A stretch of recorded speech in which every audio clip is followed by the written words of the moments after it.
हैं, उनके गले में एक छोटा सा दादा हो गया। मैं सच्ची घटना बता रहा हूँ। उनके लड़कों ने मुंबई में ले जाकर उसको बिजली से सिकाई करा दी। उनकी रसना की इंद्री खत्म हो गई। जब मिलते थे तो कहते थे, गुरुजी हम चाहे गोबर खाएं चाहे रबड़ी खाएं, हमको तो एक ही जैसा दिखता है। क्या कभी हमने भगवान को इस बात के लिए धन्यवाद किया कि आपने इस भोजन का सुख लेने की योग्यता जो प्रदान की है, उसके लिए हम आपके ऋणी हैं। जिसकी रसनेंद्रिय मारी गई है। एक हमारे प्रिय संत थे मोगा में, पंजाब में। वो जन्म से अंधे थे, यद्यपि उन्होंने गुरु से सुन सुन करके गीता और श्रीमद् रामचरितमानस याद कर ली थी। जब जाते थे वहां बैठते थे, थोड़ा सत्संग करते थे। मैंने एक दिन उनसे पूछा, महाराज जी क्या आपको स्वप्न आते हैं? बोले हाँ आते हैं। स्वप्न में आपको हरा पीला लाल दिखता है? बोले नहीं, हमें स्वप्न में भी सब काला काला दिखता है। क्या कभी हम विचार करते हैं कि जिस परमात्मा की कृपा से हमको ये नेत्र ज्योति मिली है, जो संसार के रमणीय रूप का दर्शन कराने का सुख देती है, उस भगवान को कभी धन्यवाद किया? जब आप जाते हैं किसी कपड़े की बड़ी दुकान पर तो कहते हैं, आई वांट लेटेस्ट पीस, नया वाला दिखाइए जरा, हमारी आंख खुश सुख मिल जाए। उस आंख को सुख देने वाला कौन है?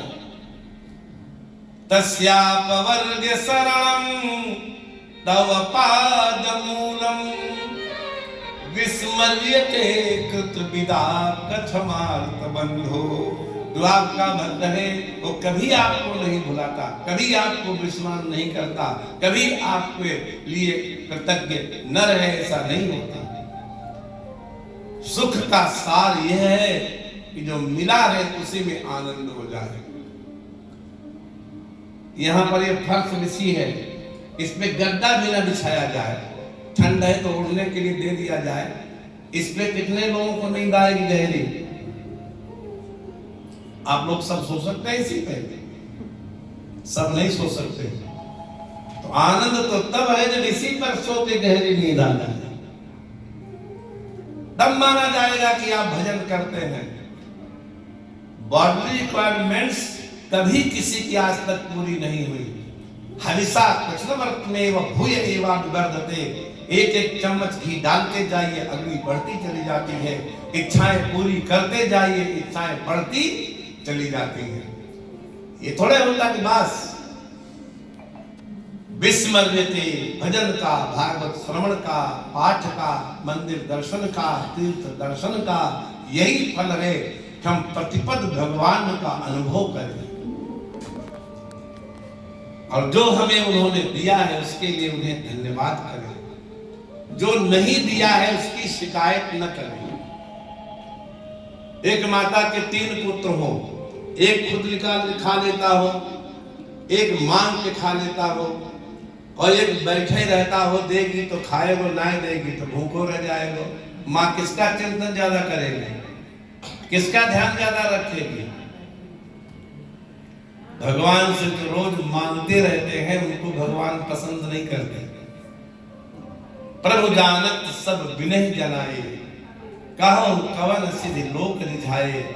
हमारी आवश्यकताएं भगवान सब पहले जानते हैं, ज्यादा कहने से कुछ होने वाला नहीं है। बिनु संतोष न काम न साही, काम अछत सुख सपने नाही। राम भजन बिनु मिटहि न कामा, थल विहीन तरु कबहु की जावा। कोई भी दाना उड़ते उड़ते अंकुरित नहीं होता, उसके लिए रुकाव चाहिए। चाहे छत पे पड़ जाए, चाहे दाल पे पड़ जाए, चाहे हथेली पे, चाहे थाली पे, चाहे खेत में, बिना ठहरे दाना अंकुरित नहीं होता। ऐसे ही संतोष की भूमि अंतःकरण में अगर न हो तो भक्ति का दाना नहीं उगता। भक्ति की अगर आप लता उगाना चाहते हैं तो अंतःकरण में संतोष की भूमि बनानी ही पड़ेगी कि जो है वही बहुत है। और भागवत कथा श्रवण का भी यही फल है। अंत में यही तो कहा कि बस